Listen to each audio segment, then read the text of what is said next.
Hi guys, how are you? In this video, I want to talk about Postman.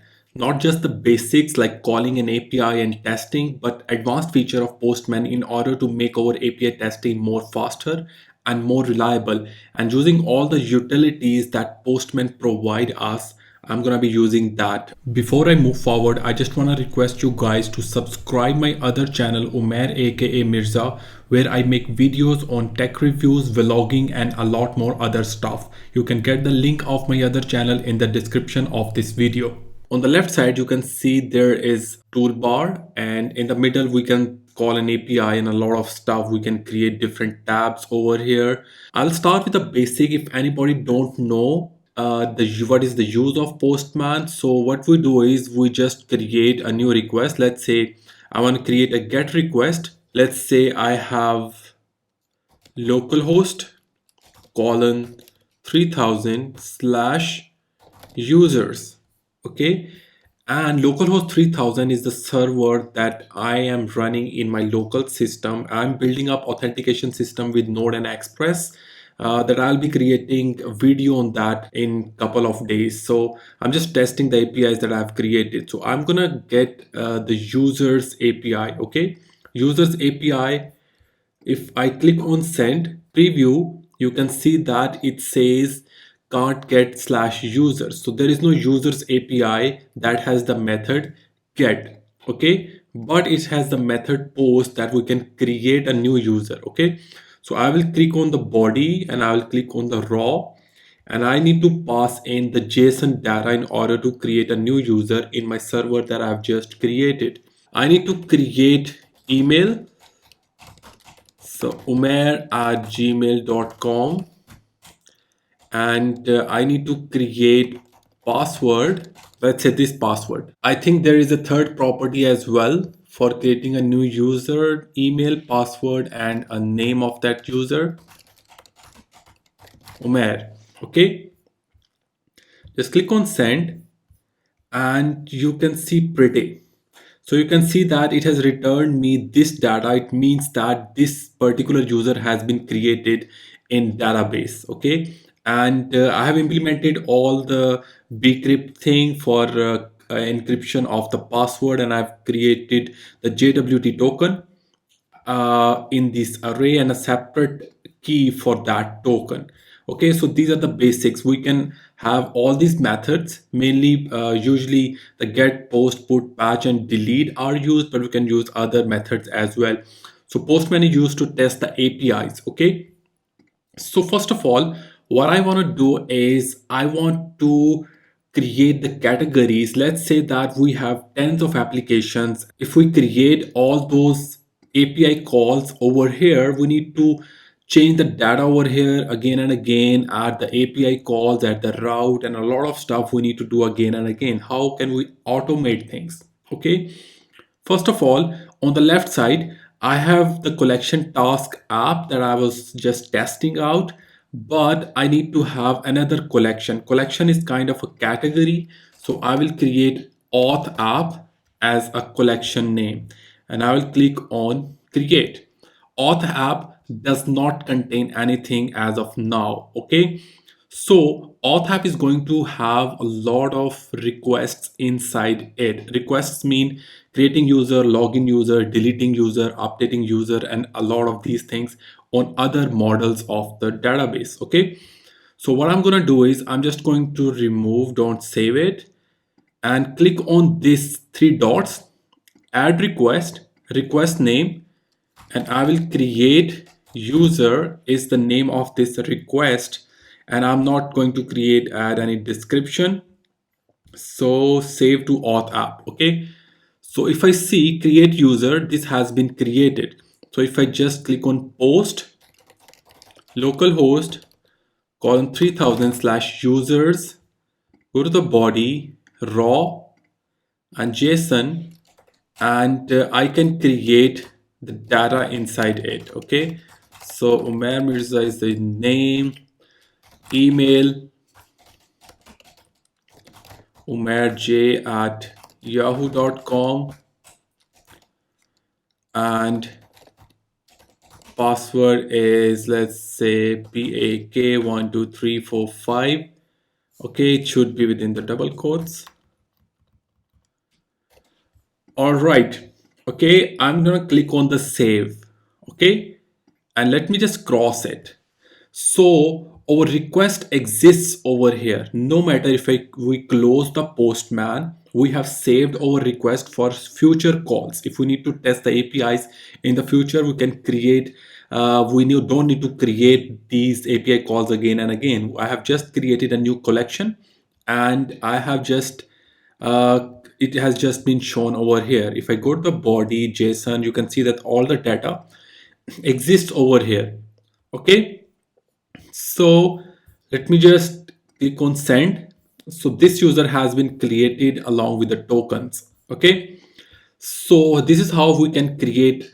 Let's say that we have another system, or we have updated our system. We can share this whole collection with our colleagues, or with our other system that we are using. We just need to, we can actually back up the data in the cloud, and we can just create a new account in Postman and log in on the top right corner, and we can just reload the data in our new system. And other than that, we can share the collection. If I click on it, create a free account, it asks us to create an account again. So we can share the whole collection using this functionality. Okay, so this is how we can create a collection and requests. Now here comes the some advanced features of the Postmans. So let's say that this is a new request. I'm gonna create another request. This is to delete a user. Okay, so add request, and I'm gonna create another request, delete user, save to auth, double click, and I'm gonna click on delete, have localhost colon 3000 slash users slash and the ID. We need to manually get the ID from the database, but usually what happens is we have the front end client, and we get the user ID using the front end code and pass it to the API. Okay, but here we don't have the client, we just have the API, so we need to add the ID of user manually over here. So let me just copy the ID from the database. That this is the ID that I have just pasted, and I've copied it from the database, and these are the one of the IDs of users that I've just created. Okay, so for deleting a particular user, I don't need to actually set anything inside it. Okay, I just need to send, and this user has been deleted. And in the API, how I have implemented is that whatever user is going to be deleted, it's going to return me the data of that particular users. I can need to actually optimize the code a bit, but this is how it is implemented as of now. So I can save it. Okay, let's say I want to update a new user. Okay, so I'm gonna create another request.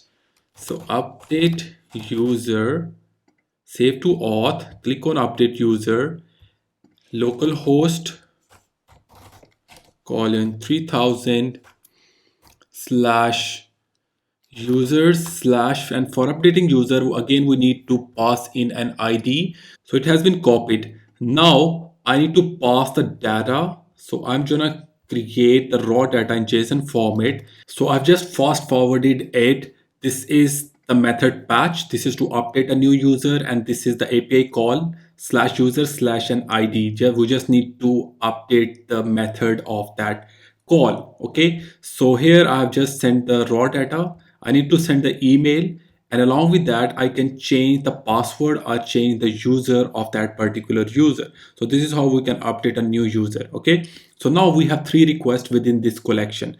So let's say that over environment variable, the server IP or the domain name has been changed. And if we have a lot of requests, hundreds of requests over here in auth app, do we need to change these things manually in every request? No, there should be a shortcut way. So let's say I'm going to open up this, and I'm going to add a new environment. Okay, so I'm gonna create a new environment over here. So let's say auth user env, and I'm gonna create a variable inside it. Let's say URL. Initial value is localhost 3000 and current value is localhost 3000. Okay, click on add. So this has been added. All right, and let me just close it up. And now from this drop down, I'm going to select auth user env, and this particular environment contains a variable called URL. Okay. So once we create a new request within these collections, what we need to do is we need to use the variables created in the environment that I just created. So I can use the double curly braces and the URL. If I hover over it, you can see that it has initial value, current value, and the scope. Okay, so I need to update it in every request. Okay, so if we start creating a new app and start testing it using Postman, you need to start using the environment variable like this. So you don't need to update it later on. So now let's say that I need to like change the environment variable URL to some other value in the future.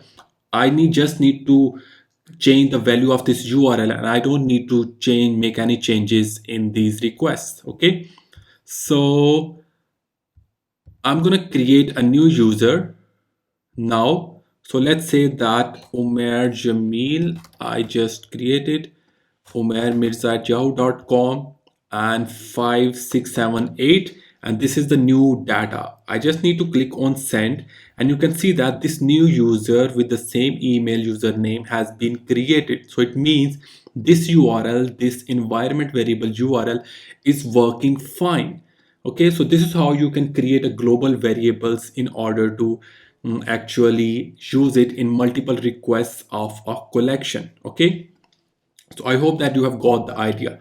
Now what I'm going to show is I need to use the authentication token. This is how I'm getting the authentication token, and try to log in user. Okay, and login user, for login we need to have access token. We need to actually return the access token whoever is logged in. Okay, so I'm going to create another request, login user. Okay, so this is the requests. Now I'm going to click on the post, double curly braces, URL slash and users slash login. Actually, I'm gonna click on the body and click on the JSON. So I'm gonna create another user. So this is the password. I'm just going to copy this detail. Okay, send. Okay, this new user has been created. Now let me go to the login, and I'm gonna paste the same data, and I'm gonna click on the send, and now you can see that this user has been logged in. You might be curious that why there is an array of tokens. This is the way I have implemented it, because we can use our app in multiple devices, multiple laptops, mobile devices. So that's why this is how it is implemented. But this tutorial is about Postman, so you can just ignore the way it is implemented. Okay, so it has been now logged in. So now let's say that we need to know that which user is logged in currently. So I'm gonna create an add request, and I'm gonna write get users. Okay, so get users. So I'm gonna create URL slash users slash me. Okay, and I'm just gonna click on send, and it's going to return me please authenticate, can't read property, replace of undefined. I need to actually add error handling over here. So what I need to do is replace, I've used it with authorization, so I need to pass the headers. Okay, so authorization, and over here I need to use bearer, and this is the method that we are using. So I'm just gonna go and click on the login user, and I'm just going to copy this particular token, get users, and paste it over here. Okay, I'm gonna save it. All right, now I have passed the authorization token that this particular whoever the user is logged in, that particular data of user should be returned. Okay, click on send, and now you can see that this user was logged in. If we go over here, and now this was the email and the password. Now why I'm doing this, I want to show you how we can automate and add scripts for authorization tokens or anything that we need to use in multiple requests. Like, we don't need an authorization required for this login user or create user, but we need to have authorization required for delete user, update user, or any other requests for any other model that require login. Okay, like user have notes app, notes need user to log in first before it can actually make changes or see the tasks or notes. Okay, so now what I'm gonna do is this works over here. Let's say that there are other requests, update user as well. For updating user, we need to have an authorization as well. For deleting user, we need to have authorization as well. But for login user, we don't have. And there are hundreds of requests that would require authorization. So we don't actually require to add this header again and again in multiple requests. So there should be a shortcut way. So the shortcut way is we can go to the authorization. We can add the token over here. Bearer token is the strategy that we are using, but this way we need to do it again in every request. What is the shortest way? You can see that what is already selected, inherit auth from parent. Okay, it means that this auth app, this collection is the parent of all these requests.